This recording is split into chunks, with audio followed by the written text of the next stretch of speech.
የተጠጋሽበት ዳዊት እሱም ራሱ መጠጊያ እየፈለገ ነው። አንተ ራሱ እኮ በሱ ግዛት ስር ሆነ ነው የምታወራኝ። አሁን ቤቱ የኔ ድርሻ ነው። ይህን ቤት ላፈርሰው፣ ለአንዱ ልሰጠው፣ ልቀማው፣ እንደፈለኩ ማድረግ እችላለሁ። ቅዠት። አልነገሩሽ? እማዬ ደውላልኝ ነበር። ይደውላ እናትሽ አይደል? የምልህ ገብቶሃል? እማዬ ደውላልኝ ነበረ። ይሄ እኮ የሁሉም ሰው ተግባር። ቤታችንን ሸጥከው እንዴ? ላረምሽ። እሺ አርመኝ። ቤቱ እኮ የሔዋን ነው። እናትሽ ደግሞ የሚኖሩት በሷ ቤት ነው። እኔ ደግሞ የምጠይቅህ ዲውሰንሽ ጣዖት ነገር ነው ትመስይ። ለዛ ከመሰለስ ገደልኛ። ይሄማ ክብር የማይፈቅደው አውቶኝ የለ። ለምን ጠጋ ብለሽ አታወሪኝም? ለምን? ሙቀትሽ እንዲጋባብኝ ነው። ደስ እያለኝ ነው። አልዛውም ግን ይሄ ቦታ ለዛ የሚሆን አይመስለኝም። ቆይ ባለቤትሽስ?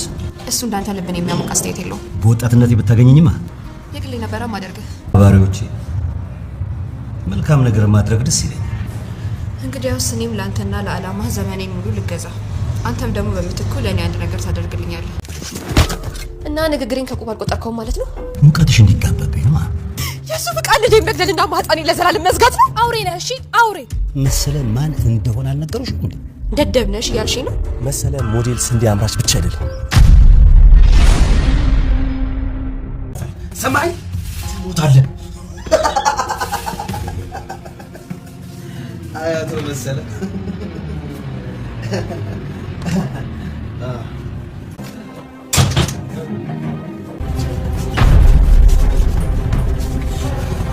የነብርን ጭራ ያዝ። እንዳትሳሳት እባክህ፣ እንዳትሳሳት አቶ መሰለ እባክህ።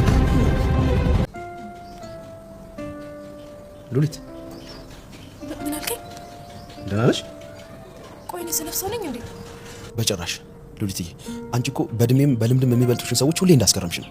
እሺ ግን ባንቴሮ አቶ መሰለን አግቶ መሞት አለብህ ያንተ ሞት ለብዙዎች ሰላም ነው በማለት ሲስትበት ከቆየ በኋላ ነገር ግን ባንቴሮ በመዘናጋት ሽጉጡን አቶ መሰለ አጠገቡ አድርጎት ወደ ውጭ ወጥቶ ሲመለስ አቶ መሰለ እንደምንም ብሎ በሁለት እጆቹ ምንም እንኳ ቢታሰሩ ነገር ግን በመሃልና በመሃሉ እንደምንም ብሎ አንስቶ ባንቴሮ ላይ ሽጉጡን ደቅኗል።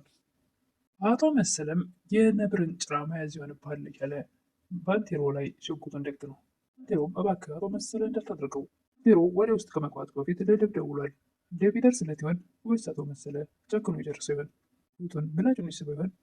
ሰላም ጤና ይስጥልኝ ውድና የተከበራችሁ በመላው ዓለም ያላችሁ ኢትዮጵያና ኤርትራውያን እግዚአብሔር ይመስገን ደህና ነኝ። ባሏ ሙሽራ ይዞባት የመጣው ሚስት ወይም ደግሞ ትንሿ ሙሽራ ክፍል 51 አብረን እናያለን። ባለፈው ክፍል የሮዛ ዶክተር ለሮዛ ደውሎ መውለድ አትችይም፣ በአደጋው ምክንያት ማህፀንሽ ጽንስ መሸከም አይችልም ብሎ የነገራት ሮዛም በጣም ደንግጣ ምን ማለት ነው እያለች ነበር። ቪዲዮ ያለቀው እዚህ ላይ ነበር። ቀጣዩ ክፍል አብረን ነኝ። ቀጣዩ ክፍል ባንቴሮ አጠገቧ ነበርና ሮዛ በጣም ደንግጣ ስለነበረ ምን ሆነሽ ነው? እየተፈጠረው ነገር ምንድን ነው እያለ ጠይቃት ነበረ። ዶክተሬ ውድነሽ ያላለኝ ማህፀንሽ ጽንስ መሸከም አይችልም አለኝ አለች። ሮዛ በጣም ስቅስቅ ብላ ታለቅስ ነበር።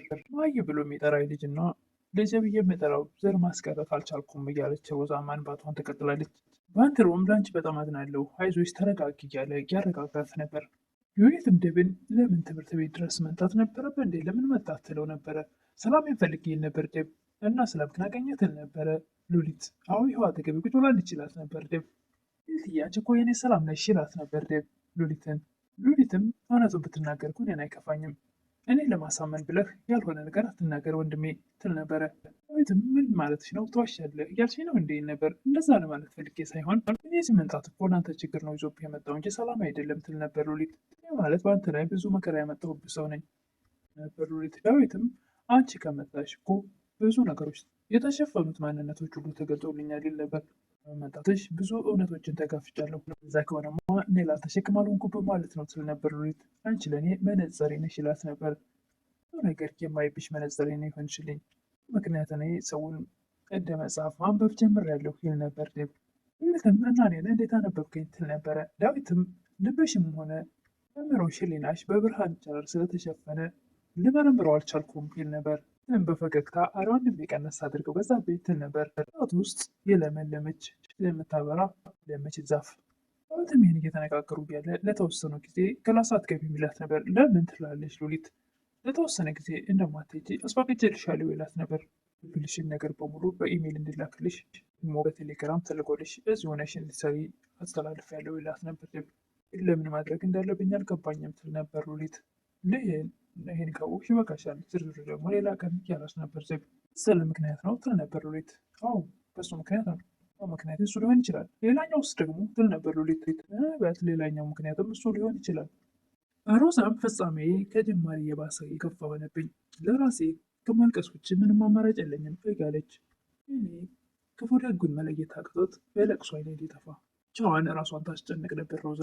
አቶ መሰለ ሉሊትን አባትሽ በህይወት እንዲኖር እናትሽም ተከብራ እንድትኖር አንቺ ደግሞ በቤቴ ነግሰሽ እንድትኖሪ ንግስት እንድትሆኚ ፈቅጄልሻለሁ ይል ነበረ። ቤት እኮ አጋንንት ሰይጣን ነግሶበታል ትል ነበር ሉሊት።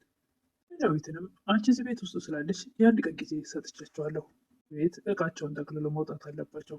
ከሆነ ደግሞ ቤቱን ላያቸው ላይ ነው የማፈርሰው እያለ ይዘት ነበር አቶ መሰለ። ሮዛ ለዳዊት እማዬ ደውላልኝ ነበር ትል ነበረ። ታዲያ ደውሏ እናትሽ አይደሉ እንዴ? የምን ገብተዋል? እማዬ ደውላልኝ ነበር ችን ሸጥቀው እንዴ ትል ነበር ሮዛ። ቤት እኮ ይኸዋል ነው ደግሞ እናትሽ የሚኖሩት የሷ ቤት ውስጥ ነው እና እናትሽ እዛ ቤት የቀራችው ትዝታ ብቻ ነው። ሟችን አያስደስትሽም፣ ምክንያቱም ትዝታ አይደሰትም። ደግሞ ጥሎብሽ ቁስ ተወጃለሽ ይል ነበር ደብ። ማንኛውም ይህም ቤት አሁን ያቶ መሰለ ሆኗል።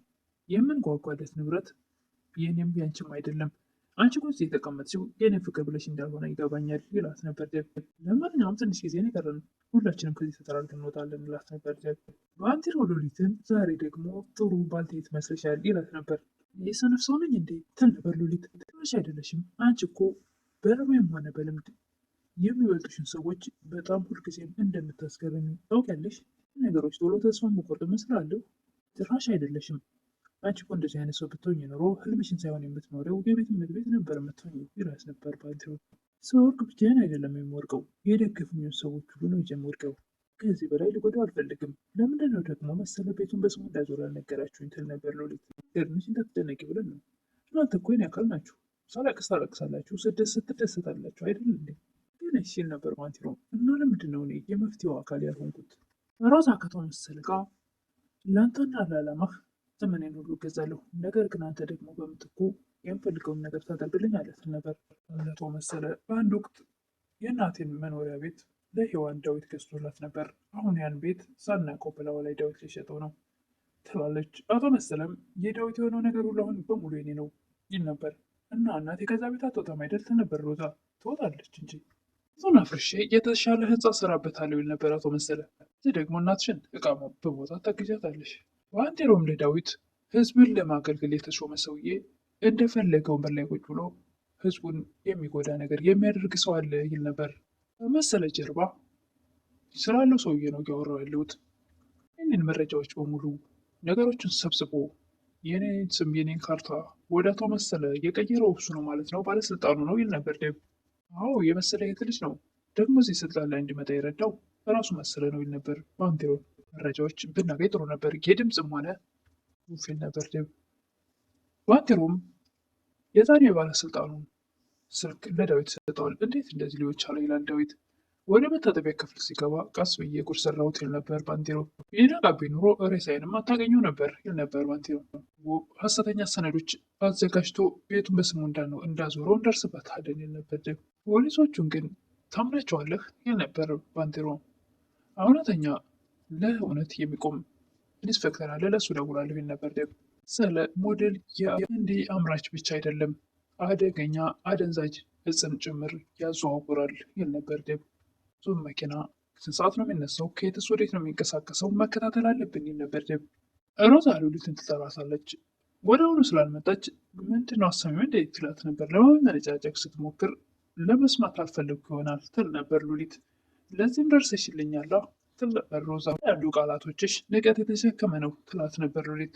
ነገሮች ደርሶብሽ ነገሮች ግን ደግሞ አያስተምሩሽም፣ ዛሬ የሚድሮ ሮዛ ነሽ ትላት ነበር ሉሊት።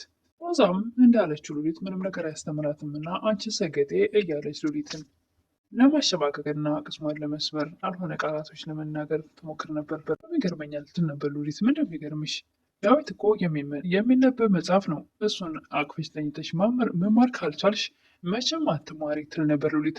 እና ደደብ ነሽ እያልሽ ነው ትል ነበር ሮዛ። ድብና መኮለክ አለሁ ትል ነበረ ሉሊት። ናገርኩት፣ ውሸት ቢሆን ኑሮ እጸጸት ነበር፣ ነገር ግን ውሸት አይደለም እውነት ነው፣ ለይቅርታም ደግሞ መረከከልሽ ነበር፣ ነገር ግን እውነት ነው ትል ነበረ ሉሊት። አንድ ነገር ልንገርሽ፣ ወንድሜ ብለሽ የምትጠሪው ሰው አንቺ ቤቱ በመምጣትሽ ምክንያት ጎዳና ሊወርቅልሽ ነው። ይህ ግን ምንም እንዳልተፈጠረ አክት እያደረግሽ ነው። አንቺ መምጣትሽ እኮ በህይወቱ አንድ ነገር ጠብ አላለለትም።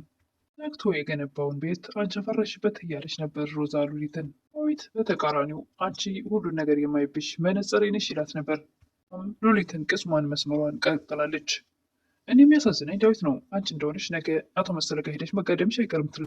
በስተ መጨረሻም ባንቴሮ አቶ መሰለን አግቶ መሞት አለብህ ይል ነበር። ብትገለኝም ባትገለኝም እናንተም መሞታችሁ አይቀርም ይል ነበር አቶ መሰለ። ስትሞት እኛ የመጨረሻው ሳቃችንና ደስታችን እናጣጥማለን። እኛ ስንሞት ግን አንተ በጭራሽ አታይም የኛን ሞት ይል ነበር ባንቴሮ። ቴሮም በመዘናጋ ሽጉጡን አቶ መሰለ አጠገብ ቁጭ አድርጎት ወደ ውጭ ወጥቶ ሲመለስ ለደብ ስልክ ስደውሎ አቶ መሰለም ምንም እንኳ ሁለት እጆቹ ቢታሰሩም ነገር ግን እንደምንም ብሎ ሽጉጡን አንስቶ ባንቴሮ ላይ ደቅኗል። ባንቴሮን በባክህ እንዳትሳሳት አቶ መሰለ ባክህ እንዳታደርገው ይል ነበረ። ባንቴሮ ላይ ጨክኖ ምላጩን ስብ የሆነ አቶ መሰለ ወይስ ደውሎለት ነበርና ይደርስለት ይሆን? እሱን እንግዲህ በቀጣይ የምናየው ይሆናል። ለዛሬ ግን ይህን ይመስል ነበር። ቪዲዮ ያለቀው እዚህ ላይ ነው። ለምታበረታቱኝ እህቶቼ ምስጋናዬ ከልብ ነው።